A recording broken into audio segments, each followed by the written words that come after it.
Hey, this is a quick review of the 1999 Amazon Otoscope. Initial impression and overall build quality, I have to say, is pretty good. Feels a little plasticky, but you know, for 19 bucks, you can't really expect much. You get a really bright, brilliant sort of bluish white light. The switch actually feels pretty good. The head unscrews.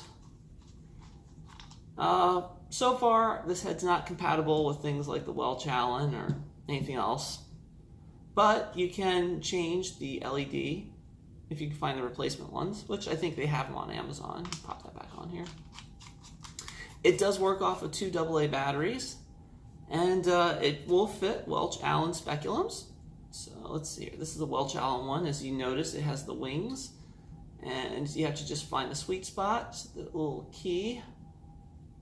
And once you get that key on just right, oh gosh, it's gonna make a lie around me. There we go. It sticks on. And sort of single-handed, you can get rid of it. It does come with its own speculums, and they are pretty stanky. Not gonna lie, I thought I got like a package that had motor oil dumped on it because these things reek of motor oil. I really don't advise using those. Get the Welch Allens. I mean, they're nicer, softer, they have a little bit of grip, more reliable. You know, you can depend on Welch Allen for that. Those are the things that I really like. The things I dislike about this scope here, that magnifying glass. If it were a ground glass lens, you wouldn't have the distortions. Close up, you have a lot of detail, but the farther back you go, the more detail you lose. I don't know if that's just because of the nature of plastic. And this little bit of plastic here is held in by this screw. So if this were to be open and fall, or even if it were to fall this way, this piece here is probably breaking off. The fit and finish is not extraordinary. As you can see, some of the seams, especially here, don't match up perfectly. There's a lot of plastic burrs all over that, and there's even a metal burr inside the speculum head.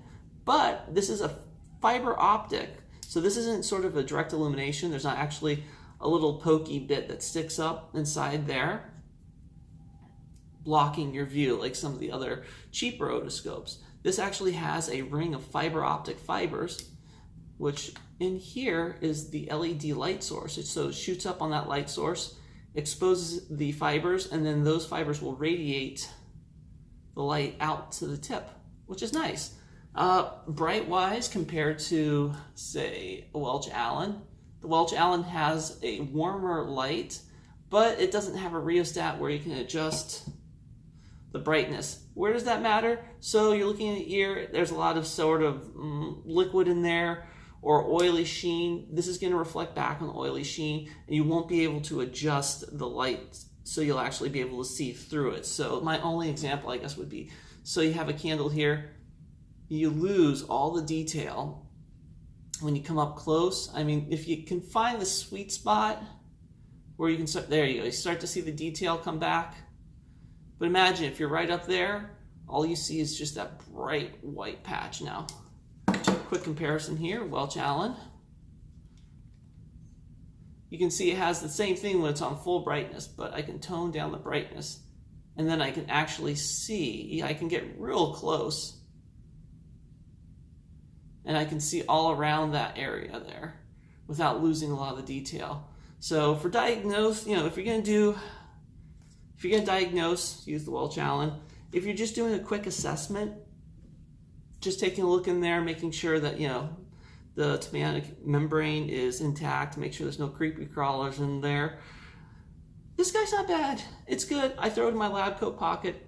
I probably use it, you know, a couple times a shift when I'm out and seeing patients. This, on the other hand, I keep in my bag. If I see something that I don't like with this, I run to my bag, I grab this, and I take a quicker, better look. And this can usually, you know, allow me to look and determine what's going on. You can probably check a disease process a lot better with this than you can this. But in a pinch, in a snap, if this is all you got, you can make this work. I'm sure as the batteries run down a little bit, it'll lose some of that brilliant bright white, which will probably make it even better sort of otoscope, but that's my only complaint. So there you have it. The 1999 Amazon otoscope. It even has a, what do they call it, infusilator ports, but they didn't give you the little squinchy bulb, so you can't really use it.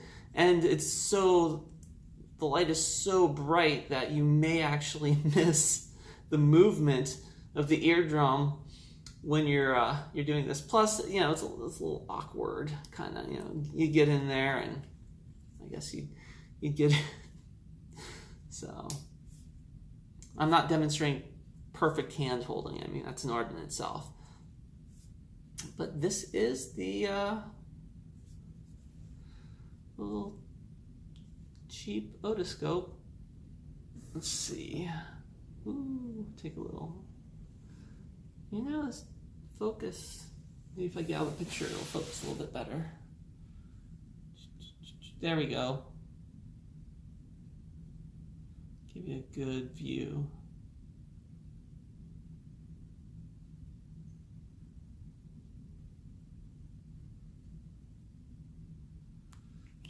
I mean, this is probably what you're looking for here. What does this thing look like close up? You don't want to hear me talk. Woo.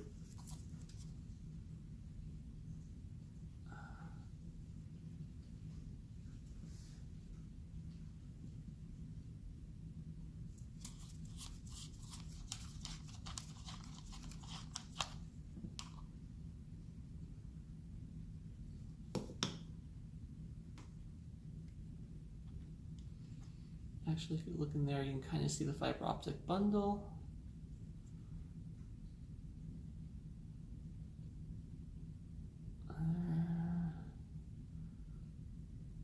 Yeah, there we go. So, this is the LED.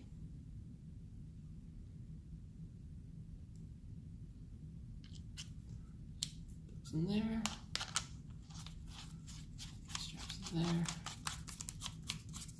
One nice thing is every time I've put this on, the switch has ended up on the right side. Still works. There is a little spring here, which if you've ever owned a mag light, they hide another bulb in there. But not this, there's no extra bulb here. And inside. So overall, I'm pretty happy with this. Not gonna lie, I don't really use it to look in ears every time I take it out. Sometimes I use it as an inspection light. Open it up, look inside the throat. So you can make it work. If you're a student, I think this is good enough. If you're a professional, I probably wouldn't rely on this. But, you know, hey, it's your license. I guess comparative wise, you can see the size difference. There is a huge weight difference. But there you have it. Thank you for watching my video.